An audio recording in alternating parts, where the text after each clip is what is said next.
परम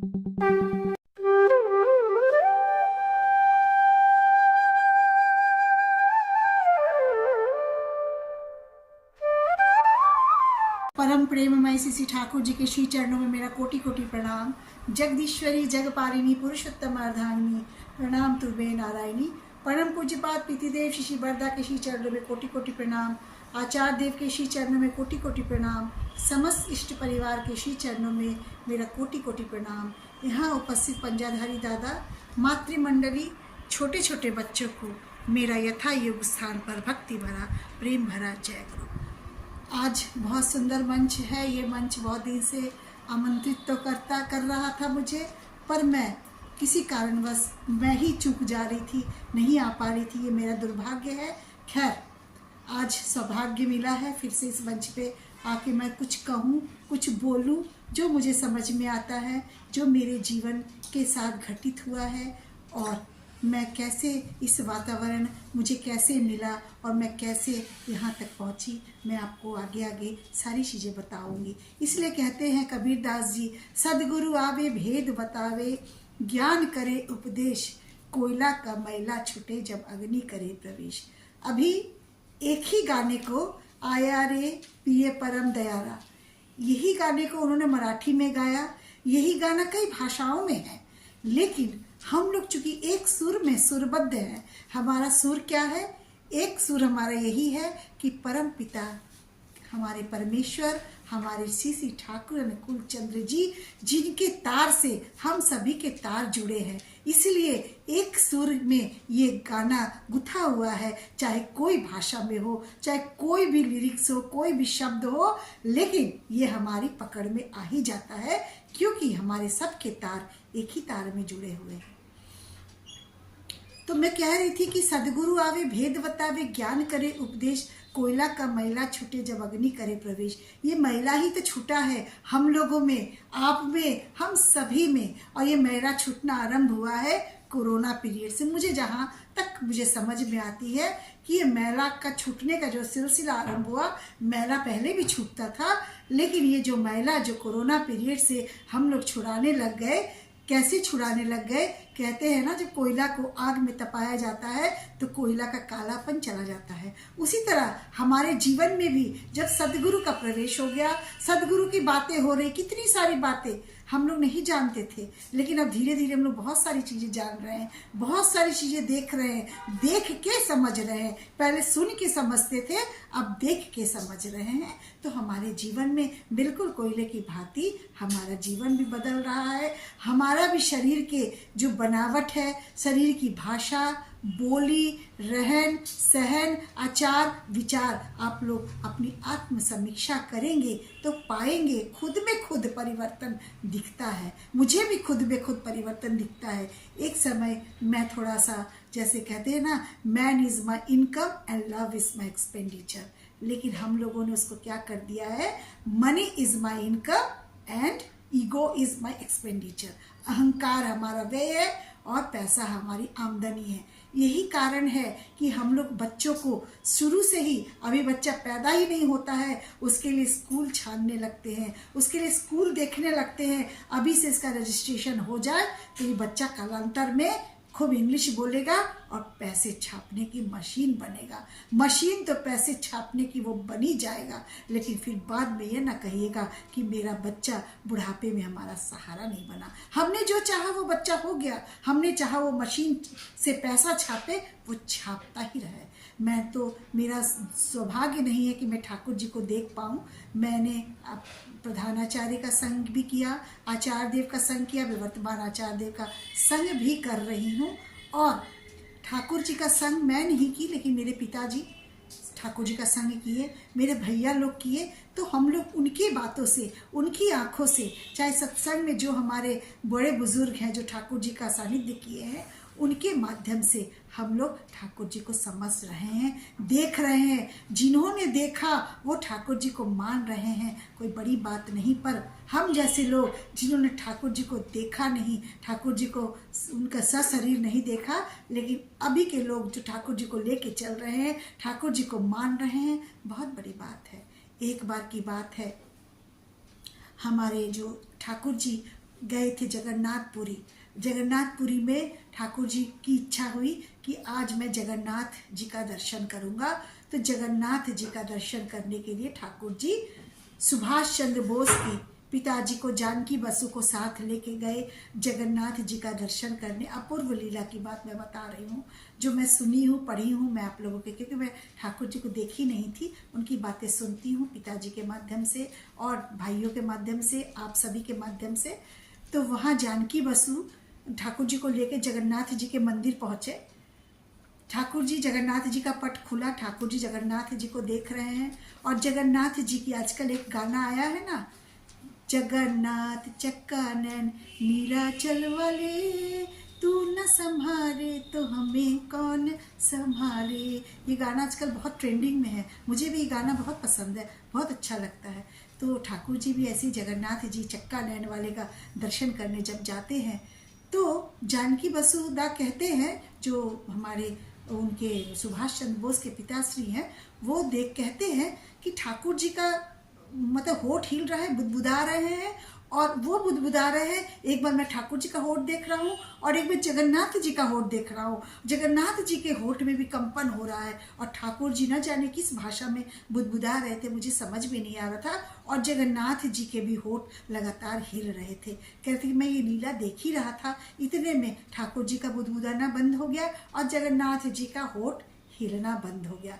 इसके बाद वो वापसी में जब आते हैं, ठाकुर जी जब जगन्नाथ मंदिर से बाहर निकलते हैं तो एक भिखारी बैठा रहता है जो भिक्षा लेता हुआ रहता है। तो ठाकुर जी उसके पास बैठ के कहते हैं कि यार मुझे भी कुछ दे दो, अपने में से आधा हिस्सा दे दो। भिखारी कहता है अरे मैं तो 4 ही रुपया कमा पाए, उसमें तुमको आधा पैसा दे दूं, कैसे दे दूं, मैं क्या करूंगा।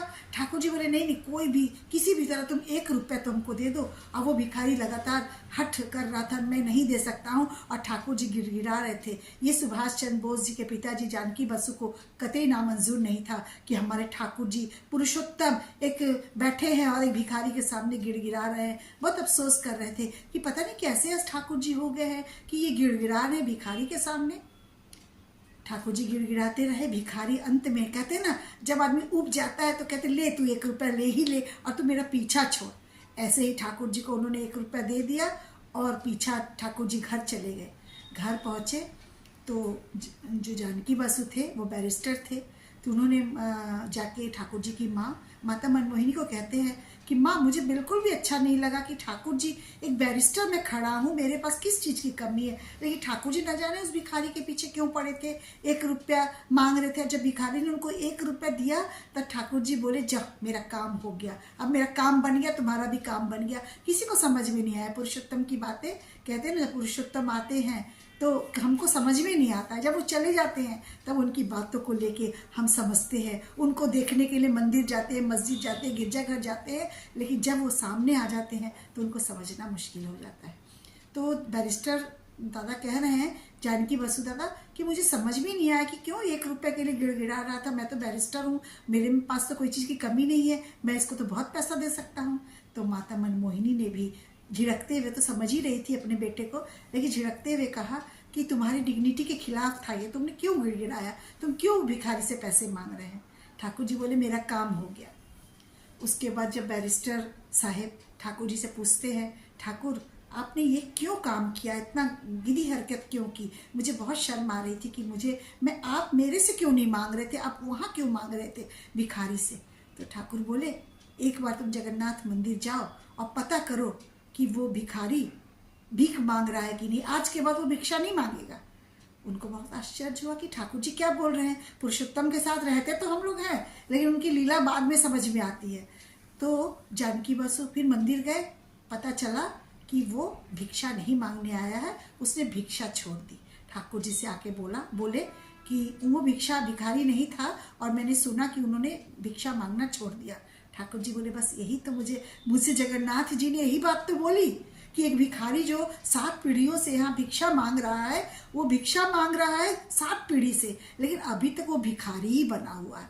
उसका तुम अगर 1 रुपया ले सकते हो तो उसको भिक्षा मांगने से उसका छुटकारा मिलेगा। तो ऐसे हमारे परमपिता ठाकुर जी हैं जो हमसे मांग के हमको कुप्रवृत्तियों से हमको मुक्ति दिलाते हैं। तो हम नहीं समझ पाते, हम सोचते ऐसा क्यों हो रहा है। एक बार की बात है, मैं जब देवघर गई थी तो इसके पहले आचार्य देव थे, मेरे पेट में एक अल्सर हुआ था, जो अल्सर से खून रिश्ते रिश्ते इतना खून बह गया था कि मेरा जो हीमोग्लोबिन था वो 2.5 ग्राम रह गया था। और चूंकि मैं ओ निगेटिव ब्लड ग्रुप है मेरा, जो बहुत रेयर होता है, श्रीमती इंदिरा गांधी जी को ओ निगेटिव ब्लड ग्रुप था, तो वो खून रिश्ते रिश्ते जब 2.5 ग्राम का हो गया, मैं कानपुर में थी, तो जब 2.5 ग्राम रह गया तो मैं खड़ी नहीं हो पा रही थी। मैं खड़ी होने की कोशिश तो करती थी लेकिन खड़ी नहीं हो पाती थी, खड़ी होती थी तो गिर पड़ती थी।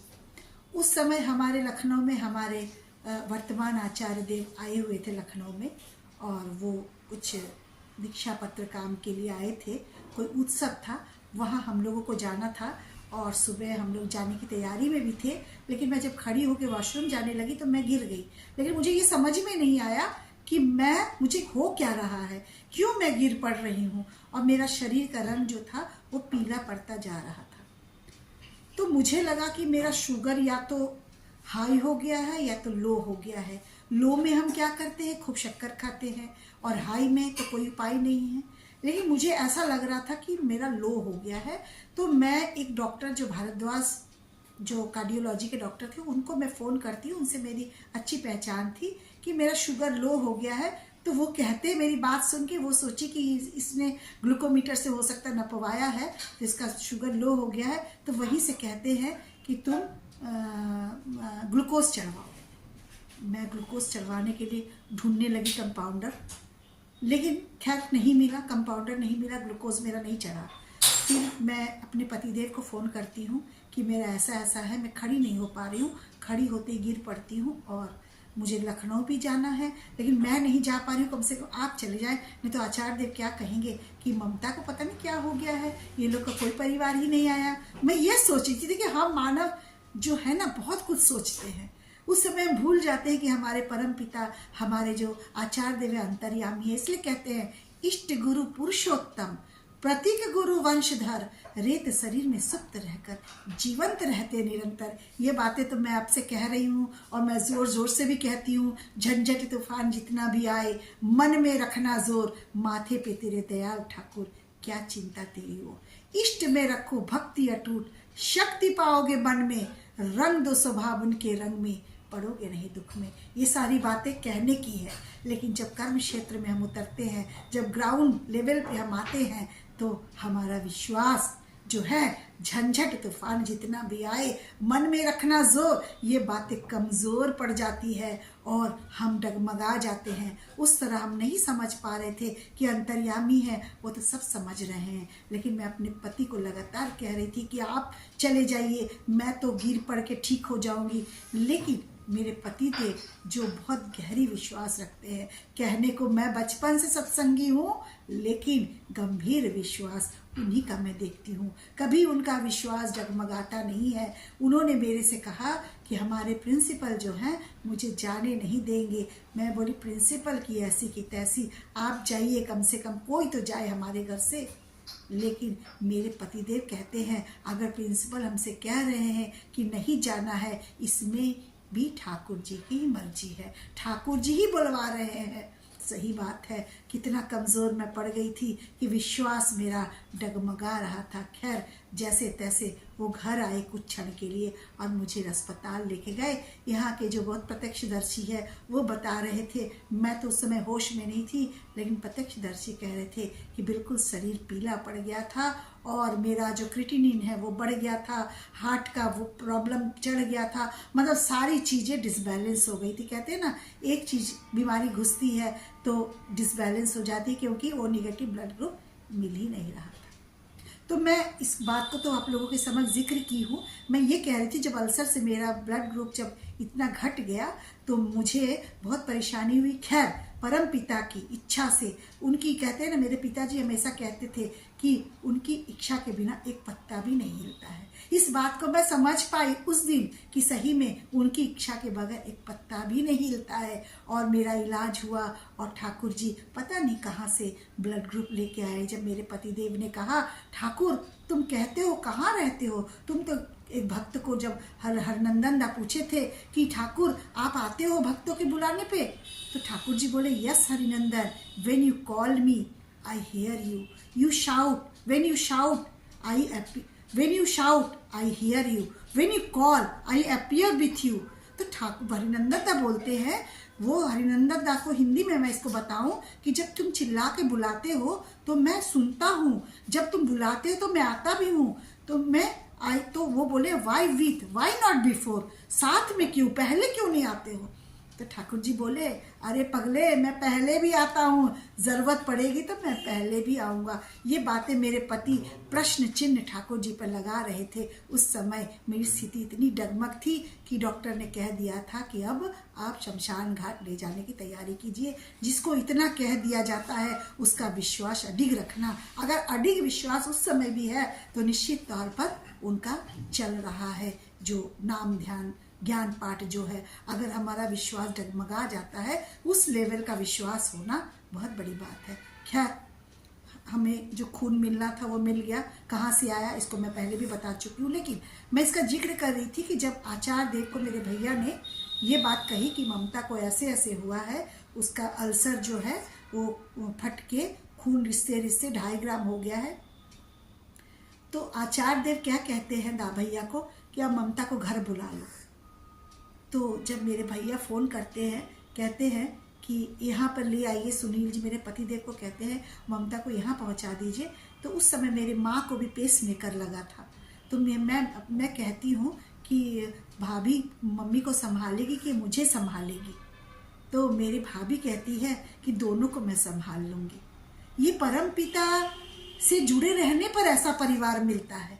वो मेरी भाभी जो एक अदीक्षित घर की लड़की थी, अब तो उन्होंने दीक्षा वगैरह सब ले लिया है, एक अदीक्षित घर की लड़की आके इतना विश्वास, इतना आज मेरे भैया लोग जो भी काम कर रहे हैं, ठाकुर जी का जो भी अपने प्रोफेशन के साथ साथ जो भी काम कर रहे हैं, सिर्फ और सिर्फ पत्नी के बदौलत कर रहे हैं। सिर्फ और सिर्फ इसलिए कहते हैं कि जब हम ठाकुर जी बोलते हैं ना कि अपने को पतिमुखी करो और पति को इष्टमुखी करो, ऐसा मैं अपने घर में देख रही हूँ कैसे भाभी के चाहे मेरे चक्कर में मेरे साथ, मैं दादा कितनी बार मुझे फ़ोन करते आज बोलना है, नहीं दादा मैं नहीं बोल पाऊंगी, मुझे बोलते हुए भी खराब लगता है, लेकिन मैं यही सोचती हूँ कि मेरे पतिदेव अगर सत्संग के कार्य में लिप्त हैं। अभी हमारा नॉर्थ इंडिया का बहुत बड़ा उत्सव दिल्ली में होने वाला है, एनसीआर क्षेत्रों का, नॉर्थ इंडिया का एक बहुत बड़ा उत्सव अभी 28-29 में दिल्ली में होने जा रहा है। ये 2 दिन उत्सव चलेगा। इसके लिए भी मैं सबको आमंत्रित करती हूँ कि आप लोग सभी दिल्ली में सादर आमंत्रित है। 2 दिन के उत्सव में बिल्कुल उत्सव का स्वरूप अलग होगा। इसका स्वरूप ऐसा होगा कि वहाँ पे बिल्कुल याजन का काम बहुत कम होगा, वहाँ पे लोक मनोरंजन का काम ज़्यादा होगा। जैसा मैं मीटिंग में सुनती आ रही हूँ, जब वो आए थे हमारे दिल्ली एनसीआर के कई दादा लोग आए थे, अब आचार्य देव कह रहे सब जगह निमंत्रण पत्र बांटो। वो बेचारे लोग पूरे गाड़ी से सब जगह निमंत्रण पत्र बांट रहे हैं और जो हम लोग को पंपलेट मिला है उसमें बारकोड भी लगा है। उस बारकोड के तहत हम लोग बैठे बैठे भी स्कैन करके वहाँ के उत्सव के लिए दे सकते हैं। तो अभी हमारे नॉर्थ इंडिया उत्सव की एक बहुत बड़ी तैयारी चल रही है। तो मैं आचार्य देव की बात कर रही थी कि उन्होंने भैया से कहा कि ममता को बुला लो। खैर मैं गई, फिर देवघर गई तो आचार्य देव मेरे से जब बोली बच गई। मैं बोली, वो आचार्य देव बोले जो वर्तमान आचार्य देव है, वो कह रहे थे बाबा ममता तो दूसरे दुनिया की जाने की तैयारी में थी, लेकिन फिर देवघर आ गई। तो मुझे समझ में आ गया कि मैं तो चली गई थी, मैं तो ठाकुर जी के पास पहुंच गई थी, लेकिन ठाकुर जी ने मुझे वापस इस धरती पे ले आए और वहाँ पे ऐसे नहीं लाए।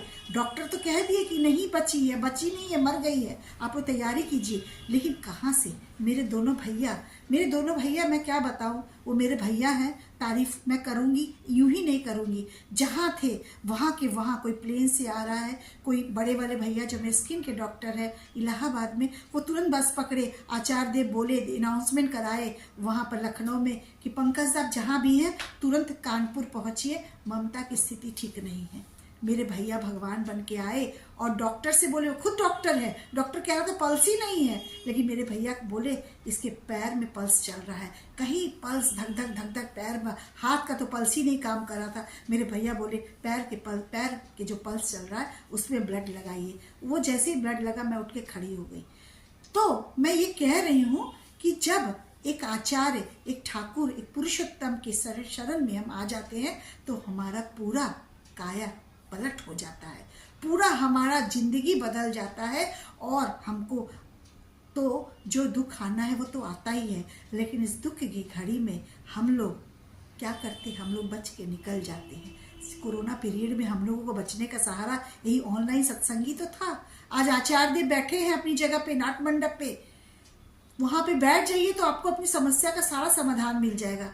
एक माँ आके कह रही थी आचार्य देव को, मैं 5 बीघा जमीन चास के लिए खरीदना चाहती हूँ, खेती के लिए।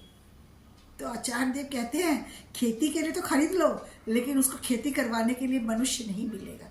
उन्होंने इंगित कर दिया कि ऐसा समय आ गया जब मनुष्य की कमी हो गई है। इसी मनुष्य के कारखाने के लिए तो ठाकुर जी का हम लोग नित्य प्रतिदिन सत्संग कर रहे हैं। इस मैन मेकिंग फैक्ट्री के लिए हम लोग नित्य प्रतिदिन लगे हैं। इस मैन मेकिंग फैक्ट्री में कौन आता है, फैक्ट्री में कौन जाता है, आप लोग अपनी समीक्षा करिए। फैक्ट्री में तो क्या पुरानी गाड़ियाँ, ठुकी पिटाई गाड़ियाँ, ये ठुकी गाड़ियों के लिए ही दीक्षा पत्र का कार्य आरंभ किया गया है। जो हमारे जो सत्संगी भाई बहन हमसे बिछुड़ गए हैं, यानी जो गाड़ियाँ ठुक गई हैं, उनको रिपेयर के लिए इस मैन मेकिंग फैक्ट्री में आना पड़ता है। और इस मैन मेकिंग फैक्ट्री में लाने के लिए हमको घर घर फैक्ट्री बनाना पड़ेगा, घर घर जाना पड़ेगा। अभी मैं कह रही थी ना कि पति को इष्टमुखी करो, तो मेरे पतिदेव वो ठाकुर जी के काम में मैं बोलती जहाँ आपका काम है आप करो, मैं अपनी परिपार्श्विक को देख लूँगी, जहाँ शादी है,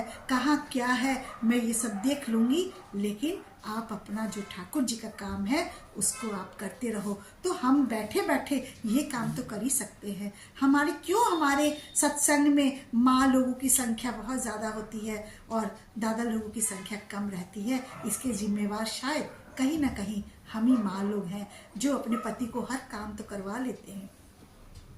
रात को सोचेंगे कि आज रोटी बनाना ना पड़े, ए जी आज खिचड़ी ही खा लीजिए, पति को खिचड़ी खाने के लिए तो बना लेंगे, लेकिन सत्संग जाने के लिए नहीं मना पाते हैं। जी हाँ, वो भी कर पाएंगे अगर हमें जज्बा रहेगा, अगर हमें डेडिकेशन रहेगा, हमें विश्वास रहेगा। तो हम कहते हैं ना, इष्ट स्वार्थ प्रतिष्ठा। ये प्रतिष्ठा आखिर क्या है? इष्ट स्वार्थ की प्रतिष्ठा क्या है? निष्ठा और प्रतिष्ठा दो चीजें हैं। निष्ठा क्या है? निष्ठा है ठाकुर जी के प्रति लगाव। और प्रतिष्ठा कैसे होगी? जब हम अपनी कमियों को, हमारे अंदर कमियों को दूर कर देंगे तो हम ठाकुर जी की प्रतिष्ठा करेंगे। लेकिन हमारे अंदर की कमियों को हम दूर नहीं कर पाते हैं, क्योंकि हमारे अंदर बहुत ईगो है। अभी हम संपादकीय में पढ़ रहे थे कि एक दादा आके ठाकुर जी से, वहाँ आचार्य देव से कहते हैं कि मैं दीक्षा लिया था लेकिन मैं सब छोड़ दिया हूँ, मुझे मेरा मन नहीं करता है करने को। तो दादा ने कहा, दादा आप राजूदा को कहा, दादा आप देख लीजिए। जब राजूदा ने उनसे संपर्क किया और उनसे बोला कि ये फलाने का नंबर मैं दे रहा हूँ, इस नंबर से आप संपर्क करिए, आपकी सारी समस्याएं दूर होगी। तो वो कह रहे हैं कि यही नंबर से तो हमको समस्या है, इसी नंबर से हमको परेशानी है। इन्होंने इष्ट स्वार्थ प्रतिष्ठा के नाम पर खुद की प्रतिष्ठा के लिए हमको इस्तेमाल किया, और ठाकुर जी की प्रतिष्ठा तो दूर की बात है। तो हम ऐसे करते हैं, हम कई जने सब दीक्षा तो लेते हैं लेकिन हम अपने स्वार्थ सिद्धि करते हैं। मैं एक ऑनलाइन की घटना की बात बताती हूँ आपको कि हम लोग जो सत्संगी वृंद है, ऐसा नहीं है कि एकदम आंख बंद करके विश्वास, ऐसा नहीं है कि कोई अदीक्षित खराब है और सत्संगी बहुत ही अच्छा है, ऐसा कतई नहीं है। अदीक्षित भी अच्छा हो सकता है और सत्संगी भी अच्छा नहीं हो सकता है। ऑनलाइन की बात, मैं एक माँ है मेरे साथ, खैर नाम क्या लूँगी मैं सावधान कर रही हूँ कि ऐसा भी होता है। तो माँ ने मेरे से बहुत ममता माँ की, ममता माँ इतना ज़्यादा ममता माँ की कि हम लोग अब देख नहीं पाए अपनी, बोलते हैं ना जब हम बड़ाई होती है तो हम पिघल जाते हैं। माँ मुझे ऐसी परेशानी है। तो मैंने उनको किसी और गुरु भाई का नंबर दिया जो बहुत मेरी करीबी सहेली थी, उनका नंबर दिया। बोले कि ये वो वहाँ पे गई हैं, आप उनको जाजित करिए और उनको एक्टिव कर दीजिए। उस माँ ने इस बात का, नंबर का ऐसा फायदा उठाया, जाजन तो किया ही, साथ में अपनी मजबूरी बताकर उन्होंने कुछ उनसे पैसे उधार ले लिए। वो माँ ने मुझे नहीं बताया कि उस माँ ने, जिसको मैंने नंबर दिया था, उन्होंने उधार ले लिया। खैर वो माँ का पैसा तो मैं दिला ली, लेकिन ऐसे कई मिलते हैं जैसे दीक्षा लिए हैं तो चाहेंगे कि हम दीक्षा आपसे लिए हैं तो आपको ये काम करना पड़ेगा। तो हमको कहते हैं ना कि हमको सावधान रहना पड़ेगा। ठाकुर जी हमेशा कहते हैं, इसलिए ठाकुर जी हर बिंदु पर आपको उपाय दिए हैं। नारी नीति में नारियों को कैसे रहना है, कैसे साज सज्जा करना है, कैसे वाक सिद्ध करना है, कैसे अपने को रखना है, कैसे अपने को संवारना है, कैसे चलना है। उसी तरह हम लोगों के वो जो बिजनेस के भी नियम दिए हैं, एक भी बिंदु ठाकुर जी से अछूता नहीं रह गया है। तो हम लोग भी कभी कभी ठगे जाते हैं। तो हम लोगों को सब पे, अगर हम ठाकुर जी का दीक्षा लिए हैं तो सब चीज़ों पर तीक्ष्ण दृष्टि रखनी पड़ेगी, और तीक्ष्ण दृष्टि रख के ही हम अपने जीवन को सुंदर सार्थक बना सकते हैं। तो मैं अभी वर्तमान आचार्य देव की बात कर रही हूँ। तो इन उन आचार्य देव से बरदा के साथ भी हम लोगों का खूब उठना बैठना रहा। उनके साथ हम लोग पूरी जाते थे, अक्सर समुद्र के किनारे उनको रहना बहुत पसंद पड़ता था। तो हम लोग के बच्चों को वो सबको लेके जाते थे, वो बच्चों को बहुत प्यार करते थे। तो ऐसे आचार्य कि हम लोग रहते हैं, जब आचार्य के पास हम लोग बैठते हैं तो कई सारी बातें, भाषा लोग कहते हैं कि हमको समझ भी नहीं आता। अभी देखिए माँ ने जो मराठी में जो भजन गाया उसको हम लोग समझ गए, उसके भाव को समझ गए। ये मत कहिए कि आचार्य देव की बातें समझ में नहीं आएगी, ये अपने को भुलाने की बात है। वहाँ पर बैठिए तो सारी बातें समझ में आती है। एक माँ की कह रही थी कि मुझे मेरा ने पेट में मुझे वो हुआ है, ट्यूमर हुआ है। तो तुरंत दादा बोलते हैं, एक डॉक्टर को बुलाते हैं, कहते तुरंत उनके पास जाओ और वो उनसे ट्यूमर का पूछो कि कौन से डॉक्टर से इलाज करने से मेरा वहाँ बैठे बैठे हर समस्या का समाधान होता है। इस समय आचार्य देव, जो वर्तमान आचार्य देव है, हम माताओं को बहुत सम्मान दे रहे हैं। ठाकुर जी जो बोले हैं नारी ही जाति की जननी है, वहाँ जाने पे ये चीज़ें अब धीरे धीरे ऐसा लगता है कि आचार्य देव बहुत सम्मानित करते हैं। अभी मैं गई थी, अब मेरे भतीजे की शादी थी, अभी मैं 15 फरवरी को वापसी की हूँ।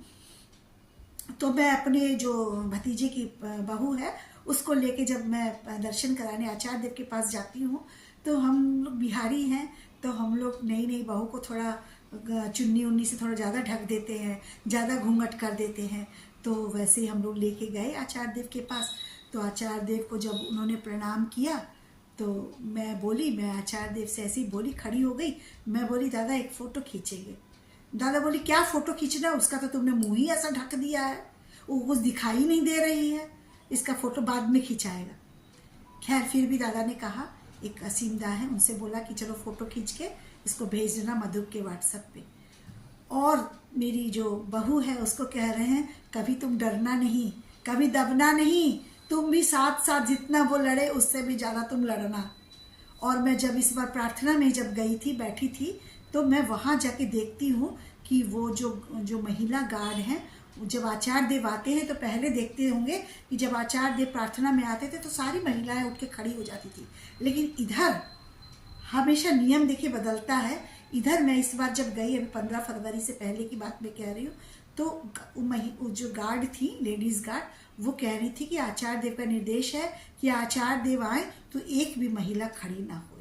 और मैं वहाँ देखती हूँ आचार्य देव के समक्ष हर महिला जो भी आती है उसका वो इतना सम्मान करते हैं, बहुत सम्मान करते हैं।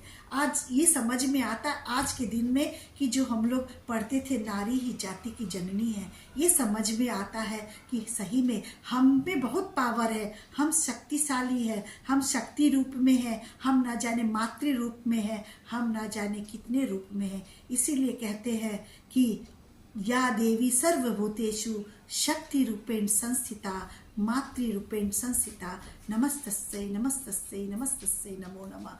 और इस शक्ति रूपी जो नारी है, हम में इतनी शक्ति है, इतनी तमाम शक्ति है कि हम शक्ति से भरे हैं, हम कुछ भी कर सकते हैं। इस शुभ बेला पे, इस शुभ घड़ी पे हम लोग अपने गुरु को इतना मतलब ये करे, सम्मान करे, आदर करे, क्योंकि जगह जगह सुनने में दीक्षा पत्र में आता है। अभी मैं कल ही गई थी, 2 मिनट और समय लूँगी। कल ही गई थी एक माँ को देखने। वो माँ कह रही थी, क्या ममता, मुझे लगता है गुरु जी को छोड़ दूँ क्या, मैं जब बहुत बीमार हूँ, बहुत बीमार हूँ। तो मैं बोली गुरु जी को छोड़ दूँगी, और आप और तो पूजा करती हैं। तो बोली मुझे ऐसा लगता है कि गुरु जी बेकारी पकड़ी हूँ, झूठी सुबह सुबह स्मृति निकालना पड़ता है और मेरा कुछ उद्धार नहीं हो रहा है। लेकिन उसी समय वो माँ कह रही है, ये बात मैं तुमसे जैसे ही बोली, दूसरे दिन फ़ोन करके बताती हैं कि मुझे रात में सपना आता है, और मैं जो कृष्ण जी की, जो कान्हा जी का जो सेवा करती हूँ, वो कान्हा जी कितने रूप में मेरे पास आए, ठाकुर जी के रूप में आए। बोले मैं ही तो हूँ।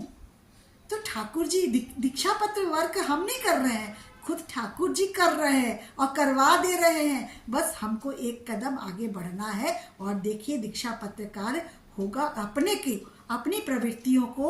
अपनी प्रवृत्तियों को सुदृढ़ करना है, अपनी प्रवृत्तियों को सुंदर बनाना है, तो दीक्षा पत्र का काम चुटकियों में हो जाएगा, ऐसा मुझे प्रतीत होता है। इसलिए मेरी समय सीमा है, इसलिए मैं सभी से कहूँगी, बाजार घूमकर गुरु करने से निष्ठा गई जहन्नुम में, होगी क्या तेरी शंका दूर, होगा क्या तेरे लाख जन्म में। अभी जो गुरु आपको मिले हैं, जो हमारे पुरुषोत्तम श्री ठाकुर, इनको कस के पकड़िए, दुख सुख तो आएगा। मेरे शरीर में इतने दुख कष्ट है, लेकिन उसके साथ ठाकुर जी ने ऐसा परिवेश, ऐसा पारिपार्श्विक दिया है, तो कहने को मन करता है, इष्ट में रखो भक्ति अटूट, शक्ति पाओगे मन में, रंग दो स्वभाव उनके रंग में, पढ़ोगे नहीं दुख में। इन्हीं शब्दों के साथ जो हमारी संचालिका महोदया है, बहुत सुंदर संचालन करती है, उनके शब्द कान पे इतने सुंदर ढंग से आते हैं, संगीत नुमा, और संजय दादा जिन्होंने मुझे इस मंच हमें दिया, और इस मंच पे मैं अपनी भावनाओं को रख पाई, इसके लिए बहुत बहुत तहे दिल से आभार। सभी को बहुत बहुत जय गुरु, और सभी को आने वाले जो हमारा त्योहार है होली की ढेर शुभकामनाएं। आपका जीवन इष्ट के रंग में रंग जाए तो सभी रंग आप पे कोई रंग नहीं चढ़ेगा। तो आइए इष्ट के रंग में इस होली में सभी लोग अपने को रंगते हैं। सभी को बहुत बहुत जय गुरु। जय गुरु माँ।